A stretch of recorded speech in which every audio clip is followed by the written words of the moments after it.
Hello, boxing fans around the world. Thank you once again for joining us for another exciting episode of The Scoop, featuring the champ, Bola Ray, who's been covering all sorts of great subjects for us. I have no clue what he's going to be talking about tonight. I'm sure you don't either. So it's going to be a nice, pleasant surprise. What do you got for us tonight, champ? Today in my ongoing series on the heavyweights that are making this one of the most interesting times in boxing history, I'm talking about a guy who actually has a win over Anthony Joshua. And I'm not talking about Andrew Ruiz either.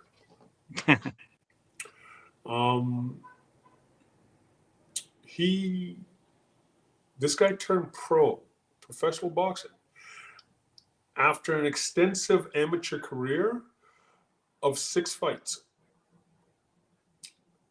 of which he won all of them, and with the exception of his first amateur fight, which was against Anthony Joshua, he knocked out everybody else. Wow. He, having tried his hands in not just kickboxing but MMA, but he was an absolute success in both of them. In both sports, a combined amateur or a combined record of 21 fights and 1 loss.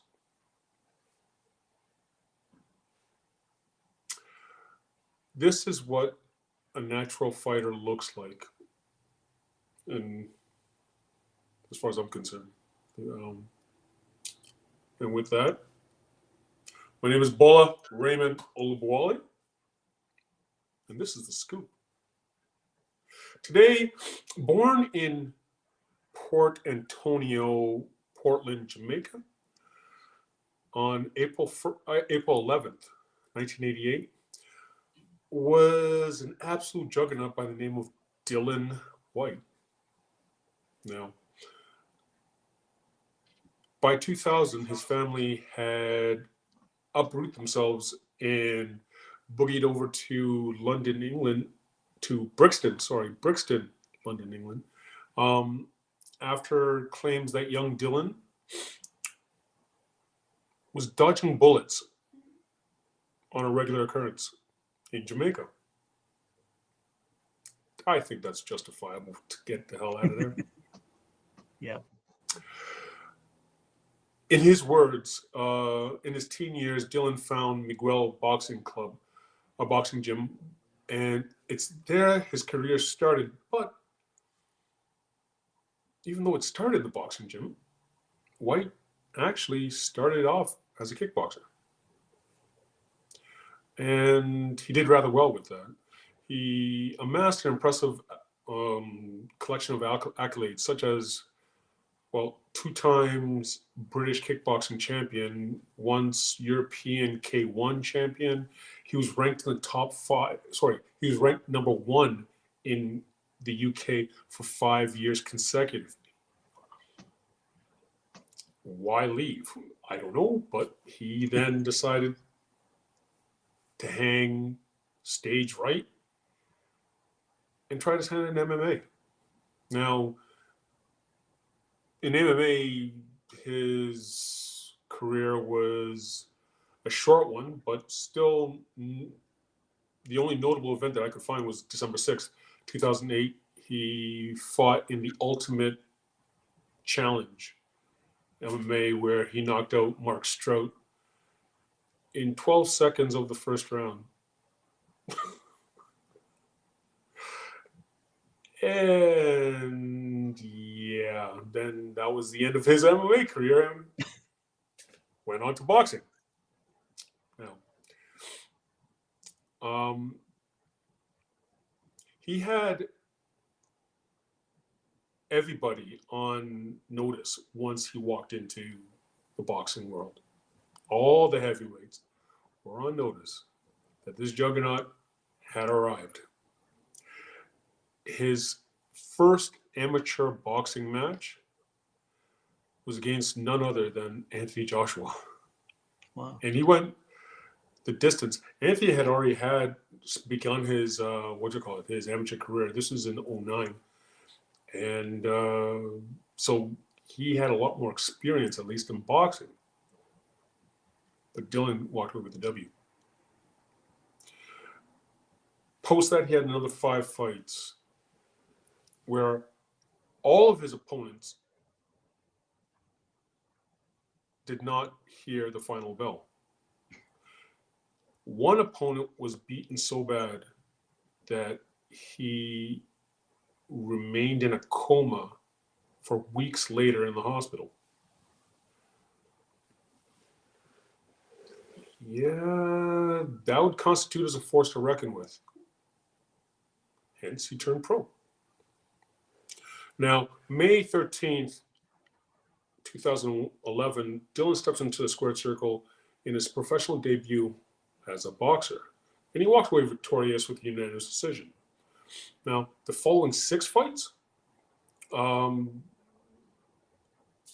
being victorious with one were victorious with one coming the way of a KO, actual KO.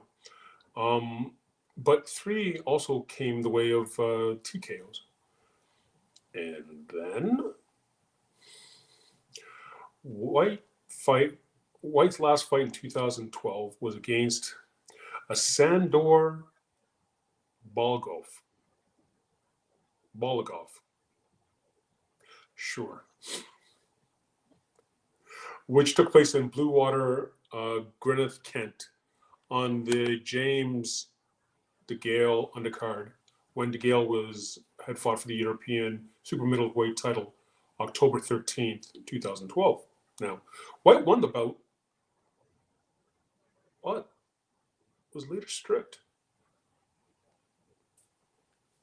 After being or testing positive for substance or performance-enhancing drugs. Now, a sample of this in-competition drug test that White had provided after his victory over Bolagov had a banned substance called methylhexanamine. Thankfully, MHA, and that's what I'll call it from now on. The revelation came while White was en route to a news conference of his next fight, announcing his next fight, which was for the English title. Not only did the UK anti-doping organization confirm that White was provisionally suspended for the competition from the 5th of November 2012, but an independent national anti-doping panel found the case to warrant a 2-year ban. Now,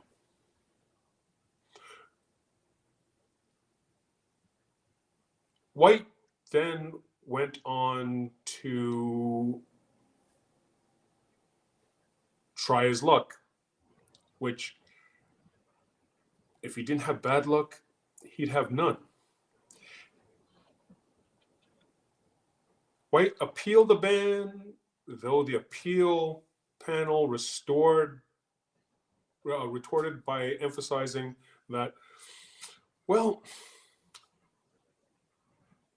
the confirmed 2-year ban, the tribunal has accepted White's claim that he did not knowingly take MHA, but reject his appeal because he didn't do enough to check the supplement's ingredients. As Charles Flint of Quebec, Canada, the chairman of the appeals tribunal, explained in a written verdict. In his first instance decision, the National Anti-Doping Panel found that White failed to seek professional or medical advice before using the supplement Jack 3D, which he had bought over the counter from a nutritional supplement store. Consequently, they stated that he had failed to discharge the burden of establishing that he was not significantly at fault. Shame on him. And therefore, could not reduce his sanction from 2 years. The appeal panel agreed with the decision and stressed that the case emphasizes the dangers that athletes take taking supplements which contain MHA. Yeah. Whyte was thereby banned from all competition within a period of eligibility from October 13th, 2012 to October 12th, 2014. And the result against Bola was disqualified. Now, Dillian returns to the ring, nothing shy of a man on a mission. He enters the ring on November 21st in 2014, wins by second round TKO, only to get back into his office 1 week later and repeat the same feat with third round TKO. Dillian follows up the next 5 fights, not hearing the final bell, with 3 coming away of absolute knockout. Then came the biggest test of his career, December 12th, 2015. None other than the man himself, Anthony Joshua. This contest was some serious hardware, it had some serious hardware on the line, in that the WBA international title, the Commonwealth heavyweight title, and the British Boxing Board's national British heavyweight title. All 3 were on the table, and this fight puts the winner on the world map as a contender to reckon with. Now, what a contest of brute power this was. The opening rounds had things going Joshua's way, with Joshua clipping Dillian and clearly rocking him. Second round, once again, Joshua clips Dillian. He looks like he's in trouble. He comes back with a counterpunch, rocks Joshua. Joshua's now in trouble. Doesn't seem to clear his head until the later part of the third round. From there on in, Joshua started gaining momentum. He started controlling the fight, and he's putting a punishing beating on Dillian, only to finally finish him off in the 7th round. It was an impressive fight. Tip my hat to both of them. They fought both brilliantly, but it was Joshua's day. Post this fight, Dillian underwent surgery on his shoulder, and then he returned to business. In the interim, Joshua had gone on to win the IBF heavyweight title from Prince Charles Martin. So he had to relinquish the 3 titles that he had just beaten Dillian for. Now, Dillian then ends up picking up 2 of those 3 titles, again, in separate dances. The WBC international title and the British Boxing Board British heavyweight title. With that, then the dance came up against the big mouth himself, Derek Chisora. This mouthpiece is a detriment to himself, in my most humblest opinion. And I don't care if he gets upset, because I would love to put a slapping on him like no other. I assure you, I would hospitalize him and then some. But, okay. Both Dillian and Derek had been trash talking each other on social media for months, only to meet up in a press conference leading to their fight. Now, Dillian states during the press conference that he would like to, in the event that they were to cross paths post-fight anywhere, it's still on like Donkey Kong. He does not like him. He wants to beat the man up, period. All right. And strong words, sure, whatever. But you have the idiot himself, who he could go off and just articulate something if he could do anything over a grunt, decides that he's going to pick up the table with which he's at, throw it in the general direction of Dillian, fall nowhere remotely close to actually landing on him, but too stupid to realize that he may hurt innocent bystanders. It almost did hurt innocent bystanders,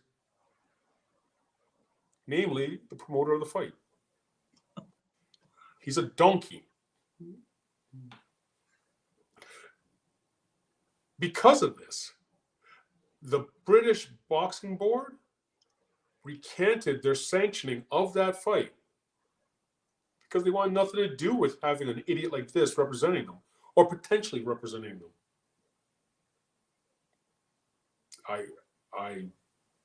I can't fault them. Like I said, he's a twit. The fight goes on, and in actuality, it was actually a really close fight. It was a really close fight where Dillian ends up winning by split decision, but the split decision, it was like 115, 113, 115, 114, and then 115, 113 going the other way. It was close. But Dillian goes on and post this fight, has some incredible tests that he comes out victorious on almost all of them. Whyte won the fight against the Nordic Nightmare, Robert Helenius, where he almost all but shut out Helenius in a 10-round contest. That speaks volume for me. Robert is my height. He's strong. Actually, I think he's a little bit taller than me. We met once. Well, actually, a few times. We were in camp together one time. He may be a little bit taller than me. Decent powered, sensational fighter. And Dillian was able to bypass his power and actually give it to him almost every round. That's actually rather impressive, seeing how the boys at the top are all built like Helenius, and they sort of fight like him too. He goes on after this victory to then get a fight that I've wanted so bad for so long. But he got there first and exposed Big Daddy Lucas Brown, the former WBA champion, Big Daddy Lucas Brown, from down under Australia, Aussieland way. And he did this in style. He knocked out Lucas in the 6th round so bad that the ref, when he hit the canvas, the ref didn't even bother attempting to count. He just called for the doctor to come into the ring. There was no question. Lucas was sleeping, and he was seriously hurt. he got the opportunity to actually expose Lucas Brown. And I genuinely am envious. Lucas has beaten two people that I've beaten. But especially when it came to Julius Long, he was given like no time, like something like a week's notice, 8 days notice for this fight. And Julius went into the 7th round with him, and he was actually doing really well. Now, I just thought, like, yeah, this guy he's just trumped up. Taking nothing away from Julius, because at the end of the day, again, Julius had 8 days preparation time. And this guy couldn't finish him off quickly. And at the time, I think he was en route to being a world champion. So,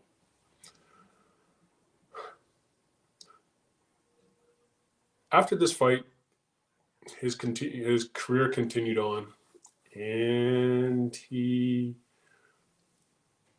always was in the mix to fight for a world title, especially against the WBC champion at the time, Deontay Wilder. But they always seemed to skirt around Dillian. Like, it made no sense. He more than deserves the opportunity to fight for the title by now. Look at the names that he just slapped up. And instead, no show. So he gets a fight against a former WBO champion, Joseph Parker, the Kiwi. And what a fight that was. That was actually rather surprising. He drops Joseph, not once, but twice. Joseph had never touched canvas before. Going into the last round, granted, the championship rounds, he was gutted. He fought at a pace that was much higher than he was accustomed to. And Joseph knew going into the 12th round that he needed a knockout to win. And I'll give it to Joseph. He did everything within his ability to actually stop the man. And eventually actually was successful and dropped him with 20 seconds left in the fight. Now, he gets up, he makes the count, and Joseph takes it to him again, but Chisora hangs on, and here's the final bell.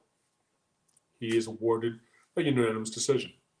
For some reason, some people thought that he didn't deserve the unanimous win, but I don't know what fight they were watching, because I thought that it was actually rather accurate. It wasn't. I wouldn't. I thought it was entertaining, but he won a great deal of the early rounds. Won them knockdowns, 2 10-8 rounds. Like, honestly, that's not easy to overcome. And then after this, Dillian has another fight with the loudmouth again. But this time he does it right. And he left no doubt as to the winner of this contest, in that come the 11th round, Chisora was sleeping. Oh well. For those who don't know, I really don't care for Chisora. Just putting it out there. Now, Dillian had a fight with Oscar Rivas of Canada where he won a unanimous decision post this fight, post his Chisora rematch. Only to then have the fight in question because of speculation of him using performance-enhancing drugs again.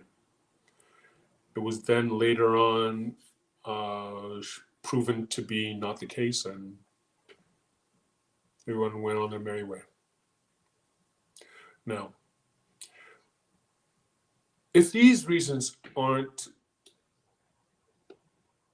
good enough reasons that he deserves a title shot, but more importantly has made the landscape just that much more entertaining and having people riveted on their seat as to what would happen if he was to fight Deontay Wilder. What would happen if he'd fight with his style? How would he do against Fury? I think he beats both of them. Deontay, put him aside. There's nothing to him. But Fury, I don't think that Fury has the power to deter this man. He's like gorilla strong. He has a decent reach, nothing great. His boxing skill isn't bad. Actually, it's pretty good. Makes for an interesting time. Only to have him fight 2 fights against the heavyweight that I still think is arguably the smartest heavyweight going in the game today, Alexander Povetkin. And when he fought Alexander the first time, he was actually winning the fight, having dropped Alex twice in like second or third rounds, only to then get caught in the 5th. And like I said, this is Sasha. He is brilliant.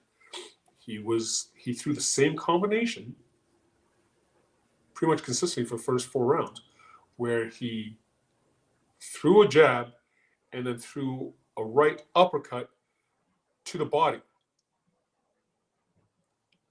And just as Dillian was getting used to that, he turned that uppercut to the body to an uppercut to the chin, caught him flush. He was sleeping.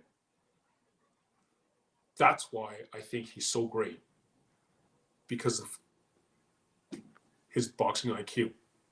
Now, I saw the highlights of the rematch, and it didn't look like anything. Like, I have yet to even watch the full fight. All I know is that he got smashed. Dillian came hungry, ready, and smashed him in 4 rounds. I don't know what the background, I don't know what the behind-the-scenes story is, but Povetkin, I genuinely hope that he comes back for a rubber match, because, again, I think he's a sensational fighter. And, yeah. I don't know if there will be a rubber match. We'll see. Now, those are my arguments as to why Dillian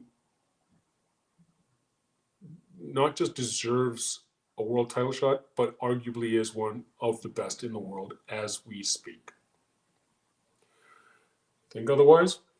Leave a comment down below. But with that, that's my episode. If you like this episode, hit the like button. Please subscribe. And don't forget the notification bell. It's your boy Bola. That's the scoop. Well, thanks, Ray. And boxing fans, to be clear, we've now gone from 3 blind mice to crickets to donkeys. I think we're going through the gamut in this sport as to how the sport of boxing according to Ray. And wow, I wouldn't have put Dillian Whyte up there with these guys, but yeah, the way they tell the story, man, he deserves that shot. He does. Like I said, the other night we were talking about this, how crowded that heavyweight circle really is. There's at least a half a dozen fighters out there, either from Nigeria or Britain right now, that are fighting for that heavyweight crown. And if Tyson Fury does make a mistake, it's gonna be a wild era, I think. Tyson Fury's. I don't think he's going to make a mistake against Anthony Joshua. I think he's just going to get beaten by Anthony Joshua. That's my prediction. I think. I just don't think that he has the weapons to deter Anthony Joshua. Now, yes, right now he's talking some big mess about how Anthony doesn't have a chin, but neither does he. Anthony got stopped by Andrew Ruiz. Andrew Ruiz is a phenomenal fighter, regardless of what he looks like. And I challenge almost any of these guys to go off and dance with Andrew Ruiz and see what it's like. From standing from the outside looking in, I'm like, no, he's actually impressive. He has pop, he has weight, and he's soft. He looks doughy, but he is fast and strong. Good luck to you. And Tyson Fury got knocked out by a cruiserweight in Stephen Cunningham. So I'm not too sure exactly what he's talking about. I have no idea what he's talking about. Steve came up to 210 pounds just so Isaac could fight at heavyweight. That's not monstrous, man. What would happen if he was to go up against and get his chin touched by Andrew Ruiz? And he would. There's a suspect chin as is. So no, I think that you're right. There's like 6 of these guys, if not more, that are just buzzing around, waiting for their opportunity, and they could any day they could actually upset these guys. Yeah. So, does Whyte have a fight lined up? He just beat Povetkin. Nothing lined up. Like I said, I don't know if they're going to have a rubber match. As soon as this COVID stupidity is over, the opportunities will open up for them to actually contest a lot more. So we'll see. He's just waiting for the WBC title shot. So he's going after Dylan. He's going after Fury. But Fury and Anthony have a 2-fight contract, so those 2 guys are locked up for a while. So he's going to be beating up on somebody else for the next year and a bit. Right. Yeah. That's what I'm saying. There's no shortage of contenders out there right now. No, not at all. It's a really good era for the heavyweights right now. Fantastic. Well, thanks very much. Appreciate your insight and your comments, Ray. That's another great episode. Cheers. We'll see you tomorrow night. See you tomorrow night. Same time, same bat channel. Cheers.